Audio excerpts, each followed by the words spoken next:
Hey, what's good, YouTube? Welcome to the channel. It's your girl Natasha Nisha. So on this one, I was scrolling through Facebook earlier on today, and I just saw a word, and so it was written there like, "Do it for the journey, not the destination." So this was a word that I read on Facebook, and it just had me thinking. It sent me down a trail of thought. So I wrote some notes here, and I hope to bless you as always. So I have how do we walk it? And now this one I'm speaking to us who are Christians, who are in the body of Christ. And again, back to it, like, do it just for the destination that is promised to us, which is heaven, or do we do it for the journey? Like, are we also striving to enjoy or learning or becoming, you know, one who enjoys the journey on the way to destination? So, these are some of my notes that I wrote. Like, as I said, like, how do we walk it? Like, do we walk it like we talk it? How do we walk it out every day? This faith of ours, this precious faith, like, do we enjoy the wait for promises still to fulfill? A lot of the time, God promises, and we need to wait. It doesn't just happen immediately. There is some wait in it. There is some faith and perseverance always. And how do we, like, walk this out in that regard? Also, so I have here. So do we enjoy the journey, the road, the growth in faith? Because on the journey every day, it's a growth in faith. We grow from glory to glory, and as we grow, we become more like Him. So how do we, do it, or do we just like sulk it out and bear whatever just till heaven, which is the promised reward and destination? So I write here, we are called to suffering, in this world. We know that Christ, Him too, suffered. And if our Master suffered, so will we. Like, we are called to be those who will be hated by the world, those who are to come out of the world, and we will be misunderstood, we will be mocked, we will be pushed out, and that's one side of the whole thing. But there's also the other side where we are called to partake in His blessings, in favor. We are favored by Him. He strengthens us, and gives us strength that is sufficient to bear whatever trial or situation or circumstance that we may be facing. So there's the negative, like with the suffering, but also we called like to bear it, like, and just to remember that we don't walk alone anyway, like, so we are called to be the light and salt. That's the light of the world. It's His light in us that shines in this dark world. We are called to be salt that adds flavor, you know. Yeah, so basically that says that there are some standards set for us, as a child of God. We are called not to sit in the seat of scoffers or in the way of sinners or even in the counsel of the wicked. We're called not to sit. We're also called to persecution. So we know there will be tests, there will be tests whereby in these testing times we are refined, to be less of us and more like him. Yeah, we call to bear it all, whatever, good and bad, graciously. You know, we may get hurt and we may even get angry, but we call not to sin. And you know, personally for me, the current tests have really been relentless, you know. Like one after the other, not even giving me a chance to, you know, like recover, to catch my breath. It's just like one thing after the next. And I think this is also because we're in the last days, you know, and the enemy is like prowling around. He knows he doesn't have much time, so he's like real busy trying to steal, kill, and destroy, as we know. So yeah, and you know, like shucks, guys, the some of the tests that I've had, like the whole of 2023, was really, really challenging. Like trying to break me down, you know, like just one after the other. And I actually came to a place where I started to like feel numb, you know, like it's like numb that I believe, but also like I don't know if I'm coming or going some of the time, you know. I don't know anymore if I'm living or should be thriving. Not all the time, however, you know, the seasons of everything.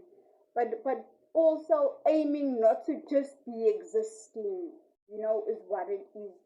So yeah, I like recently also it's been so hard, you know, like I don't know if maybe I've just been beat down so hard that I am maybe just coasting, you know, resting on my laurels, on my belief, you know, and sometimes it can get real tough, you know. But yeah, we call to enjoy the journey, not just the destination. So there's that.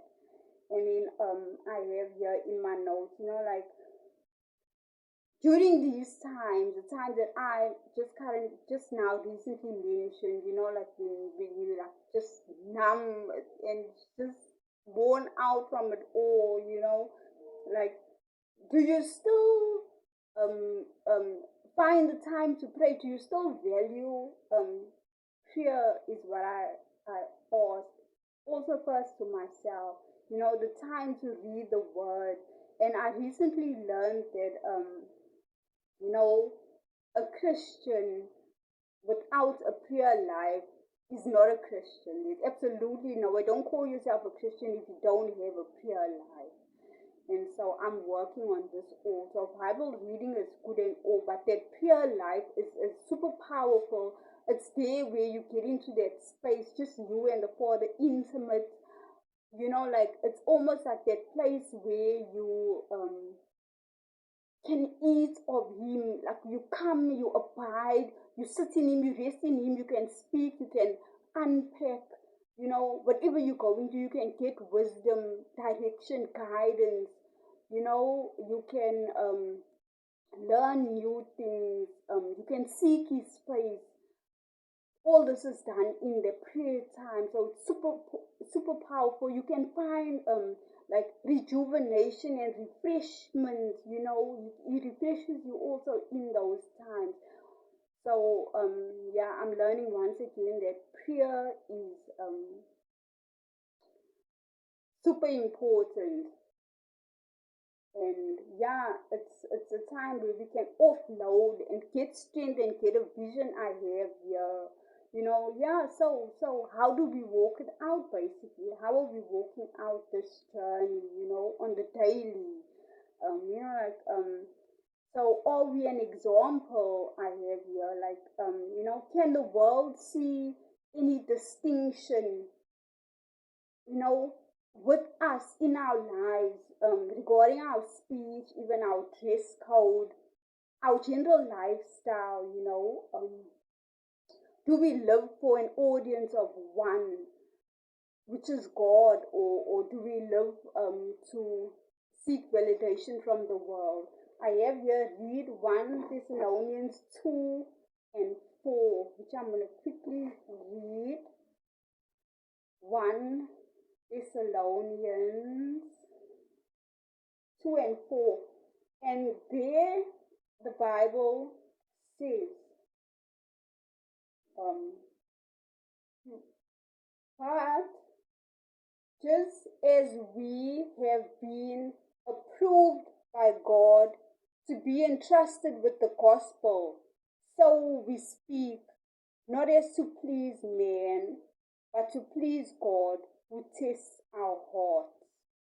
So basically, that's what it's about. We here to live for an audience of one, not to bother about the world with validation and pleasing even them. It's God alone, and He sees and He tests our heart.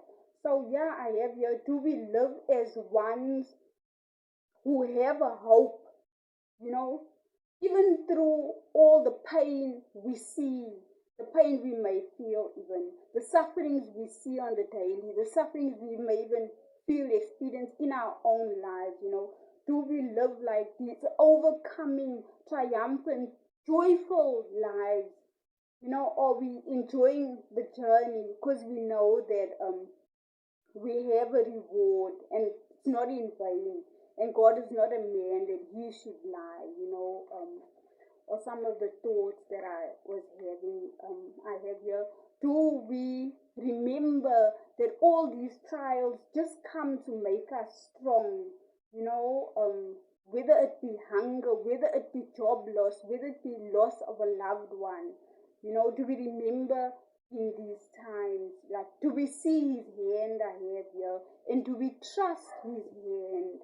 And you know that the Bible says He will not give us more than we can bear.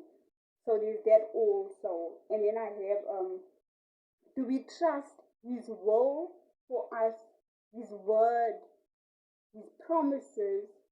Do we trust His love? Do we? Do we trust who He says He is? And that He even is who He says He is? Do we trust that He is almighty to save us, to rescue us, to redeem us? Do we trust that He knows all, He sees all, and that He created all, and that in this life, us being He's got us, I have here, He's got us, and that we need more to enjoy the journey. I have my notes, like, to remember that we built for it, we chosen for it, and everything that we need to be overcomers in this journey, He has given us already.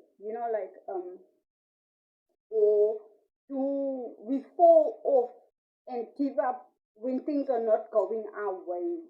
Or do we self and envy sinners and wicked men, when it looks like they prospering?